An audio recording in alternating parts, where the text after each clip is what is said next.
আজকে শুনলাম নতুন ইংরেজি স্যার আমাকে ক্লাস নেবে।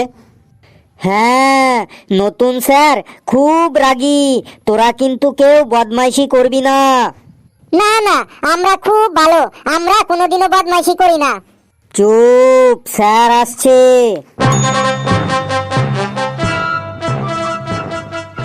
বস বস, সবাই বস, চুপচাপ বস। এই তুই আবার দাঁড়ালি কেন রে? তোর কি হয়েছে রে? স্যার মুতবো। স্যার আমারও খুব জোর লেগেছে, আমিও মুতবো। ছি ছি ছি, তোদের মুখ দিয়ে কি প্রস্রাব বের হয় না? ছি। বলেন কি স্যার, মুখ দিয়ে কি কারো প্রস্রাব বের হয়? আমি তাই বলেছি নাকি?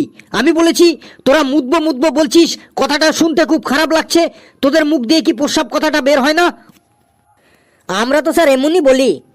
না না, আজ থেকে আর এমন বলবি না।